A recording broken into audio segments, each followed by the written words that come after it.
اس بات کو. 40 پہ جائیں گے، 40 پہ جائیں گے، 40 پہ نہیں گئے، اب اگلے سال 40 پہ. یہ روش غلط ہے. 40 ایک زیارت کا موقع ہے، عرفہ ہے، عاشورہ ہے، نیمہ شعبان ہے، اور اس کے بعد تمام کی تمام فضیلتیں جو آئی ہیں. جو بھی پہلا موقع مل رہا ہے، مولانا کو مخصوصی نہیں، مخصوصی کا انتظار کر رہے ہیں. مخصوصی تک آپ زندہ بچیں گے، آپ کو یقین ہے؟ امکان ہے، چھٹیاں ہیں، پیسہ ہے، نکل جائیے زیارت پہ، اور اگلا سفر خود سید الشہداء سے ٹکٹ مانگ کر آئیے. لہذا یہ چیزیں سمجھیے اس بات کو. اور 8ویں امام کی حدیث پڑھ کے میں مصائب کی طرف آتا ہوں. 7ویں امام تشریف فرمائیں، اور اللہم صلی اللہ علیہ وسلم.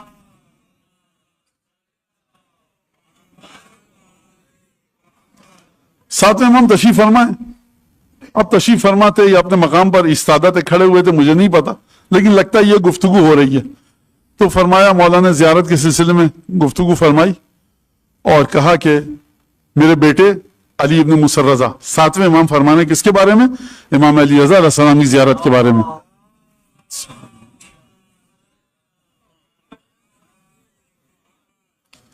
تو فرمانا اس کے ثواب بتایا، اور پھر اس کے بعد امام نے فرمایا کہ جب قیامت کا دن آئے گا تو 4 اولین میں سے اور 4 آخرین میں سے بٹھائے جائیں گے.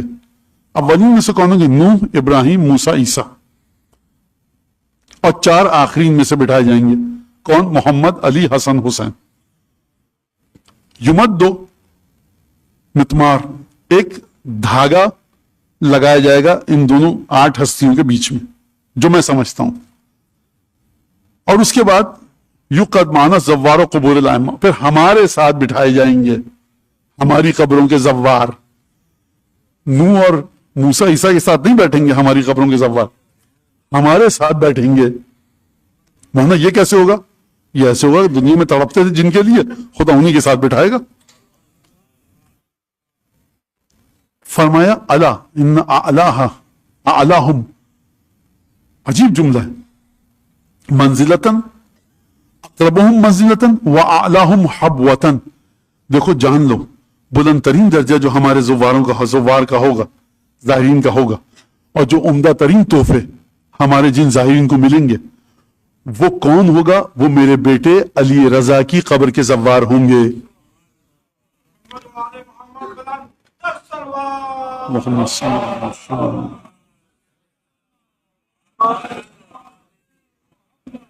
اور یہ آغا خوئی کا استفتاح میں نے خود دیکھا تھا، اور اس میں انہوں نے فرمایا تھا کہ 12 اماموں میں سب سے زیادہ جو بافضیلت ترین، افضل ترین زیارت ہے وہ امام علی رضا علیہ السلام کی ہے، رسول خدا کو ہٹا کر. اگر رسول خدا سے مقابلہ کیا جائے تو افضل ترین زیارت رسول خدا کی ہے. پھر آپ کے ذہنوں میں سوال آئے گا کہ پھر امام حسین علیہ السلام کی زیارت کیا ہوئی؟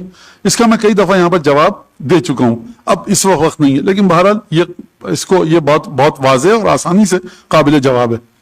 تو یہ فرمایا امام رضا علیہ السلام نے، کیا فرمایا؟ فرمایا کہ الا وان لکل امام عہدا فی عنق اولیائہ و شیعتہ، ہر امام کا ایک عہد و پیمان و معاہدہ ہے اپنے اپنے شیعوں کی گردن میں. وَأَلَا وَإِنَّ مِن تَمَامِ الْوَفَاءِ بِالْعَهْدِ وَحُسْنِ الْأَدَاءِ، اگر اس وعدے کی ادائیگی چاہتے ہو خوبصورتی کے ساتھ اور مکمل طریقے سے، خوبصورت بھی ادائیگی ہو اور مکمل طریقے سے ہو، کیا کرو پھر؟ زیارت و قبورہم، ان کی قبروں کی زیارت کرو. امام نے یہ نہیں فرمایا کہ صرف قبروں کی زیارت کرو. فرما رہے ہیں امام کہ بڑے متقی ہو، کوئی نماز قضا نہیں کی ہے، روزانہ کئی گھنٹے نمازیں پڑھتے ہو، روزے رکھتے ہو، قرآن پڑھتے ہو، حلال کماتے ہو، خمس بھی دیتے ہو، ناقص رہے گا ایمان اگر زائر قبر ائمہ نہیں بنو گے. قبر معصوم کی زیارت کے لیے آؤ، اس میں ادائیگی کی خوبصورتی بھی ہے اور تکمیل بھی ہے. خوب توجہ فرمائیں، کبھی کبھی کوئی چیز تکمیل ہو جاتی ہے، خوبصورتی نہیں ہوتی، خوبصورت ہو جاتی ہے، مکمل نہیں ہوتی. فرمانا ہماری قبروں کی زیارت کرو گے، جو ہماری بیعت کا اور عہد و پیمان کا توق تمہاری گردنوں میں ہے، اس کی ادائیگی ہوگی، اس عہد و پیمان کی، اس معاہدے کی ادائیگی ہوگی اور مکمل طریقے سے ہوگی، بڑی خوبصورتی کے ساتھ ہوگی. کب ہوگی؟ جب تم ہماری قبروں کے ساتھ آؤ.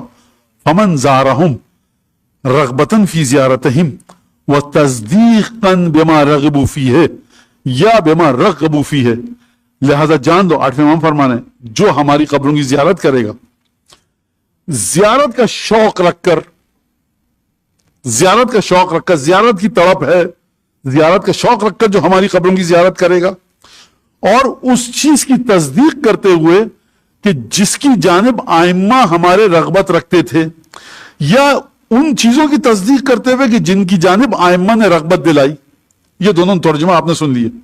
جو اس طرح سے زیارت کرے گا، کان ائمتہم شفعاہم یوم القیامہ، وہ تمام کے تمام آئمہ کہ جس کی اس مومن نے زیارت کی ہوگی، وہ سب کے سب قیامت میں شفاعت کروائیں گے. ایک اور جگہ معصوم نے فرمایا، ہم میں سے کوئی بھی ایک امام اگر آ جائے اور تمہاری شفاعت کروا دے، تم جنت میں چلے جاؤ گے. تمام آئمہ آ کر شفاعت کروائیں گے جو قبر کی زیارت کے لیے آئے گا. آپ جا کر زیارت عاشور کے دن جو زیارت ہے اس کی فضیلت دیکھیے. حتیٰ معصومین نے عجیب کام کیا ہے کہ اتنی زیادہ تاکید کی ہے کہ کچھ نہیں کر سکتے، یہ کرو یہ کرو یہ کرو یہ کرو، یہ نہیں کر سکتے، چھت پہ جاؤ، دائیں دیکھو بائیں دیکھو، آسمان کی طرف، اور 3 دفعہ کہو السلام علیکم ابا عبداللہ ورحمۃ اللہ وبرکاتہ، یکتب لکا ثواب زیارت الحسین، تمہارے لیے امام حسین کی زیارت کا ثواب لکھا جائے گا. راوی کہتا ہے جب میں نے امام سے یہ سنا تو کبھی کبھی ایسا ہوتا ہے کہ میں چھت پہ جاتا ہوں اور 40 دفعہ دن میں یہ کام انجام دیتا ہوں. یہ توفیق چاہیے اس کے لیے بڑی. لہٰذا یہ زیارات ایک بالکل الگ مقولہ ہے کہ جس کی جانب ہم کو دھکیلا گیا ہے. اور بہرحال روح کے اندر ایک پاکیزگی، روح کی بالیدگی، روح کی تر و تازگی، ایمان کی تر و تازگی، یہ تمام کی تمام برکتیں ہم کو وہاں سے ملتی ہیں. اور جیسا کہ میں نے کہا کہ ہو سکتا ہے آپ صحیح و سالم ہو، پیسہ ہو، رستہ کھلا ہوا ہو، آپ کی فقہ، آپ کا مرجع تو آپ نے استفتاء کیا، اس نے کہا تم نہیں جا سکتے زیارت پہ، تمہارا کام یہ ہے اس وقت اپنے شہر میں رہو، آپ نہیں جا سکتے. ورنہ یہ کیسے؟ جس امام نے کہا ہے زیارت پہ آؤ، اس امام نے شرائط بھی بتائی ہیں. لہٰذا یہ آپ دیکھیے کس طرح سے، اور معصومین ایک دوسرے کی قبور کی زیارت کرتے تھے، اور کس طرح سے معصومین نے مفاتی کو دیکھیے آپ جا کر کہ کس طرح سے ایک قافلہ چلا. امام علی نقی علیہ السلام نے جب امام رضا کی زیارت کو جا رہے تھے، دادا کی ان کے، تو وہاں پر آپ نے تمام چیزیں دیں. ایک سرخ عقیق کہا پہنو، زرد عقیق پہنو، کڑوے بادام کا جو درخت ہوتا ہے اس کی لکڑی اپنے ساتھ رکھو، اور وہ تمام واقعات. اور پھر اس کے بعد بڑے واقعات دلچسپ مفاتی میں ہے. جب واپس آیا تو اس نے امام کو بتایا، امام نے کہا تم ایک بات بتانا بھول گئے. امام ہے کہاں پر؟ سامرہ میں. یہ شخص گیا ہے خراسان، اپنے واقعات بتا رہا ہے. امام نے کہا تم ایک بات بتانا بھول گئے ہم کو، جو واقعہ ہوا تھا. کہا مولا کیا بتا؟ کہا کہ جب تم اٹھے تھے تو تمہاری عقیق کی انگوٹھی اس انگلی میں تھی اور زرد عقیق کی انگوٹھی اس انگلی میں تھی. جب تم اٹھے تو ان کی جو موقعیت تھی اور جو پوزیشن تھی وہ چینج تھی. تم حیران ہوئے. کہا یا ابن رسول اللہ میں تو ایسے پہن کے سویا تھا. امام نے کہا وہ اس لیے کہ جو وہاں جنات رہتے تھے ان میں سے ایک جن بیمار ہو گیا تھا، ان کو شفا کے لیے کوئی متبرک چیز چاہیے تھی، وہ جو ہم نے انگوٹھی دی تھی وہ تو لے کر گئے. اب اس کو پانی میں ڈبویا، کیا کیا شفا دی اور آ کر دوبارہ تمہاری انگوٹھی میں ڈال دی. تو یہ دیکھیے امام کے خادم کے ہاتھ میں انگوٹھی ہے اور وہ یہ چیز دے رہی ہے. لہذا